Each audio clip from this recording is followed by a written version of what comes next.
নমস্কাৰ। আজি আমি এটা গুৰুত্বপূৰ্ণ ভিডিঅ' লৈ আহিছোঁ আপোনালোকৰ মাজত। আপোনালোকে ভিডিঅ'টো শেষলৈ চালে নিশ্চয় কিছু কথা অৱগত হ'ব আৰু আমি কি তথ্য পাইছোঁ আৰু কি তথ্য এইবাৰ নিযুক্তি প্ৰক্ৰিয়াত কি পন্থা অৱলম্বন কৰিব DE বিভাগে বা অসম চৰকাৰে, আপোনালোকে ভিডিঅ'টো শেষলৈ চালে নিশ্চয় গম পাব। তো আমি এটা প্ৰথমতে আমাৰ কিছুদিন আগতে নিযুক্তি হৈ যোৱা BTC চৰকাৰৰ এটা নটিফিকেশ্যন আপোনালোকে নিশ্চয় দেখা পাইছে আৰু অলৰেডি আপোনালোকে গমে পাইছে যে তেওঁলোকৰ নিযুক্তি প্ৰক্ৰিয়াত কেনেকুৱা ছিষ্টেম আছিল। যে প্ৰথমতে কৈছে যে নিউজ DLED টু ইনভেলিড মানে এইটো নিযুক্তি প্ৰক্ৰিয়াৰ পৰা মানে কনচিডাৰ কৰা নাছিলে। তাৰপিছত কি আছিল, মিডিয়ামৰ ইনষ্ট্ৰাকশ্যন আছিল। তাৰপিছত আউটছাইড DLED বা BEd যিকোনো ডিগ্ৰী, তাৰপিছত আৰু BEd এইকেইটা আমাৰ ইনষ্ট্ৰাকশ্যন ফ'ল' কৰি আমাৰ BTR চৰকাৰে নিযুক্তিটো সম্পূৰ্ণৰূপে সুচাৰুৰূপে চলাই লৈ গৈছিল আৰু ইতিমধ্যে আপোনালোকে গম পাইছে যে এপইণ্টমেণ্ট প্ৰক্ৰিয়া সম্পূৰ্ণ হৈ গৈছে। তো আপোনালোকে নিশ্চয় গম পায় যে BTC চৰকাৰ আমাৰ অসম চৰকাৰৰ আণ্ডাৰতে হয় বা অসম চৰকাৰৰ তলত, বা অসম চৰকাৰে যেতিয়া যিকোনো এটা ইনষ্ট্ৰাকশ্যন দিয়ে তেতিয়া সেইটো BTR চৰকাৰে সেই ইনষ্ট্ৰাকশ্যনটো পালন কৰিবলগীয়া হয়।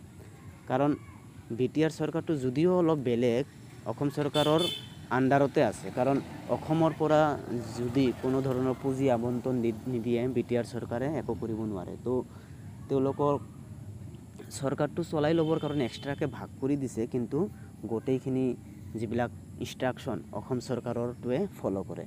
তো আমি এক কথাত ক'ব লাগিব যে আমাৰ অসম চৰকাৰটো আমাৰ অসম চৰকাৰ হৈছে গাৰ্জেন, আৰু তেওঁলোকৰ আমাৰ গাৰ্জেন হিচাপৰ তলত আছে আমাৰ BTR চৰকাৰ। তো BTR চৰকাৰ ওপৰৰ পৰা যিটো নিৰ্দেশ আহিব সেইমতেই সকলো কামবিলাক পৰিচালনা কৰে।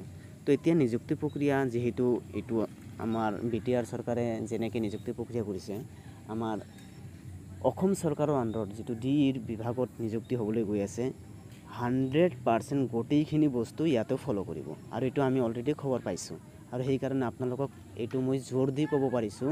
আপোনালোকে নিশ্চয় শেষত গম পাব যে মই কোৱা কথাখিনি সত্য হয় নে নহয়। আপোনালোকে আজিৰ তাৰিখত লিখি ৰাখক, এইটো একদম জেনুইন খবৰ হয়। আৰু বৰ্তমান সময়ত যিটো চৰ্চা চলি আছে যে বিহু নাচ, এইটো কোনো ধৰণৰ ভাবিব লগা কোনো ধৰণৰ কথা নহয়। ইয়াতে কোনো ধৰণৰ একচেপ্ট নকৰে। আৰু এইবাৰৰ যিটো নিযুক্তি হ'বলৈ গৈছে এনেকুৱা বহুত জেনুইন হ'ব, আৰু যিবিলাক নেকি একদম সঠিক, তেওঁলোকে পাব। বাহিৰৰ কোনো ধৰণৰ চাৰ্টিফিকেট একচেপ্ট নকৰে। সেইটো ৰেগুলাৰ মোডে হওক, ODL মোডে হওক, কোনো ধৰণৰ চাৰ্টিফিকেট এক্সকিউজ নকৰে এইবাৰ। আৰু লগতে এইবাৰ যিটো মিডিয়ামৰ ইনষ্ট্ৰাকশ্যন এইটো ফ'ল' কৰিব অসম চৰকাৰে। অসমীয়া মিডিয়ামত ছাত্ৰ ছাত্ৰীক পঢ়ুৱাবলৈ হ'লে তেওঁৰ টেটত ফাৰ্ষ্ট লেংগুৱেজ অসমীয়া হ'বই লাগিব, মাষ্ট বি, আৰু ছেকেণ্ড লেংগুৱেজ ইংলিছটো থাকিব লাগিব। এইটো এইবাৰ ফ'ল' কৰিব। আপোনালোকে চাই থাকিব মই কোৱাখিনি কথাখিনি কিমান সত্য হৈছে নে নহয়, আপোনালোকে লাষ্টত গম পাব। আৰু দ্বিতীয় কথা হ'ল ডিগ্ৰী, আউটছাইড ডিগ্ৰী যিকোনো ইনষ্টিটিউটৰ পৰা হওক, অসমৰ বাহিৰৰ পৰা যদি কৰিছে নট এলাউ, নট কনচিডাৰ, কোনো ধৰণৰ কনচিডাৰ নকৰিব। এইটো একদম সত্য। আৰু দ্বিতীয় নম্বৰ কথা হৈছে BEdটো কোনো ধৰণৰ কনচিডাৰ নকৰে। আউটছাইড অসমৰ বাহিৰৰ পৰা যিবিলাক BEd কৰিছে, ৰেগুলাৰ মোড হওক, যিকোনো মোড হওক, কোনো এক্সকিউজ নাই। এইটো আমাৰ অসমতো নকৰে।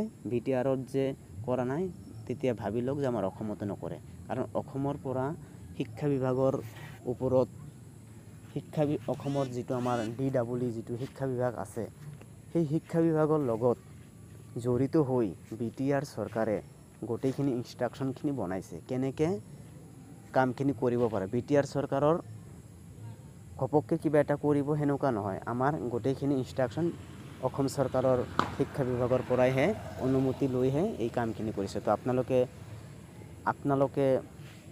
বহুত বেছি চিন্তা কৰিব নালাগে। কাট অফ যথেষ্ট কমিব। URৰ কাট অফ আপোনালোকে চাই থাকক, 60ৰ তলত আহিব, এইটো নিশ্চিত থাকক।